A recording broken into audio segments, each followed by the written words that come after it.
Lulu forex ತನ್ನ 32ನೇ ಗ್ರಾಹಕ ಸಂಪರ್ಕ ಕೇಂದ್ರವನ್ನು ವೈಟ್ಫೀಲ್ಡ್ನಲ್ಲಿ ಉದ್ಘಾಟಿಸಿ ಬೆಂಗಳೂರಿನಲ್ಲಿ ತನ್ನ ಶಾಖೆಯನ್ನು ವಿಸ್ತರಿಸಿದೆ. ಬೆಂಗಳೂರು ಭಾರತದ ಅತ್ಯಂತ ವಿಶ್ವಾಸಾರ್ಹ ವಿದೇಶಿ ವಿನಿಮಯ ಮತ್ತು ಔಟ್ವಾರ್ಡ್ ರೆಮಿಟೆನ್ಸ್ ಸೇವಾ ಸಂಸ್ಥೆಗಳಲ್ಲಿ ಒಂದಾದ ಲುಲು ಫಾರೆಕ್ಸ್ ತನ್ನ 32ನೇ ಗ್ರಾಹಕ ಸಂಪರ್ಕ ಕೇಂದ್ರವನ್ನು ಬೆಂಗಳೂರಿನ ನಲ್ಲೂರಹಳ್ಳಿ ವೈಟ್ಫೀಲ್ಡ್ನಲ್ಲಿ ಉದ್ಘಾಟಿಸಿದೆ. ಹೊಸ ಗ್ರಾಹಕ ಸಂಪರ್ಕ ಕೇಂದ್ರವನ್ನು ಲುಲು ಫೈನಾನ್ಷಿಯಲ್ ಹೋಲ್ಡಿಂಗ್ಸ್ನ ಮುಖ್ಯ ಕಾರ್ಯನಿರ್ವಹಣಾ ಅಧಿಕಾರಿ ಮತ್ತು ಮುಖ್ಯ ಮಾನವ ಸಂಪನ್ಮೂಲ ಅಧಿಕಾರಿ ಶ್ರೀ ನಾರಾಯಣ ಪ್ರಧಾನ್ ಅವರು ಉದ್ಘಾಟಿಸಿದರು. ಈ ಸಂದರ್ಭದಲ್ಲಿ ಲುಲು ಫಾರೆಕ್ಸ್ನ ಸಹ ಉಪಾಧ್ಯಕ್ಷರಾದ ಶ್ರೀ ಶಿಬು ಮೊಹಮ್ಮದ್ ಮತ್ತು ಉಪ ಮುಖ್ಯ ಕಾರ್ಯನಿರ್ವಹಣಾ ಅಧಿಕಾರಿ ಶ್ರೀ ಅಜಿತ್ ಜಾನ್ ಉಪಸ್ಥಿತರಿದ್ದರು. ಲುಲು ಫಾರೆಕ್ಸ್ನ ಭಾರತಾದ್ಯಂತದ ನಿರಂತರ ವಿಸ್ತರಣೆ ನಮ್ಮ ಪ್ರಾಪ್ಯತೆ, ವಿಶ್ವಾಸಾರ್ಹತೆ ಮತ್ತು ಡಿಜಿಟಲ್ ನವೀನತೆಯ ಮೇಲಿನ ಕೇಂದ್ರೀಕೃತ ನಿಲುವನ್ನು ಪ್ರತಿಬಿಂಬಿಸುತ್ತದೆ. ಬೆಂಗಳೂರು ನಮ್ಮ ಪ್ರಮುಖ ಮಾರುಕಟ್ಟೆಗಳಲ್ಲಿ ಒಂದಾಗಿದೆ. ವೈಟ್ಫೀಲ್ಡ್ ಕೇಂದ್ರದ ಆರಂಭವು ಪ್ರಮುಖ ನಿವಾಸ ಮತ್ತು ವಾಣಿಜ್ಯ ಪ್ರದೇಶಗಳ ಗ್ರಾಹಕರಿಗೆ ಅನುಕೂಲತೆ ನೀಡುವ ನಮ್ಮ ಭರವಸೆಯನ್ನು ಮತ್ತಷ್ಟು ಬಲಪಡಿಸುತ್ತದೆ. ನಾವು ಬೆಳೆಯುತ್ತಿದ್ದಂತೆ ಸರಳ, ಸುರಕ್ಷಿತ ಮತ್ತು ಗ್ರಾಹಕ ಕೇಂದ್ರೀಕೃತ ವಿಶ್ವದರ್ಜೆಯ ಹಣಕಾಸು ಸೇವೆಗಳ ಮೂಲಕ ಜನರಿಗೆ ಶಕ್ತಿ ನೀಡುವುದು ನಮ್ಮ ಸ್ಪಷ್ಟ ದೃಷ್ಟಿಯಾಗಿದೆ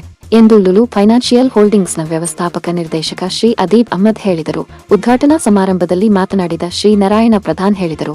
ಬೆಂಗಳೂರು ನಗರದ ಜಾಗತಿಕ ನೋಟವನ್ನು ಪ್ರತಿಬಿಂಬಿಸುವ ವೈಟ್ಫೀಲ್ಡ್ ಪ್ರದೇಶದಲ್ಲಿ ನಮ್ಮ ಹೊಸ ಗ್ರಾಹಕ ಸಂಪರ್ಕ ಕೇಂದ್ರವನ್ನು ಆರಂಭಿಸುವ ಮೂಲಕ ನಮ್ಮ ಶಾಖೆ ವಿಸ್ತರಿಸಲು ಸಂತೋಷವಾಗುತ್ತಿದೆ. ವ್ಯವಹಾರಗಳನ್ನು ಮೀರಿದ ವಿಸ್ತೃತ ಗ್ರಾಹಕ ಅನುಭವವನ್ನು ನೀಡುವ ನಮ್ಮ ಬದ್ಧತೆ ವಿಶ್ವಾಸಾರ್ಹ ಸೇವೆ, ನವೀನ ತಂತ್ರಜ್ಞಾನ ಮತ್ತು ಮಾನವೀಯ ಸಂಪರ್ಕವನ್ನು ಸಂಯೋಜಿಸುತ್ತದೆ. ಪ್ರತಿಯೊಂದು ಹೊಸ ಕೇಂದ್ರದೊಂದಿಗೆ ನಾವು ಗ್ರಾಹಕರನ್ನು ಸುಗಮ ಮತ್ತು ವೈಯಕ್ತೀಕೃತ ಹಣಕಾಸು ಪರಿಹಾರಗಳತ್ತ ಹತ್ತಿರಗೊಳಿಸುವುದೇ ನಮ್ಮ ಉದ್ದೇಶ.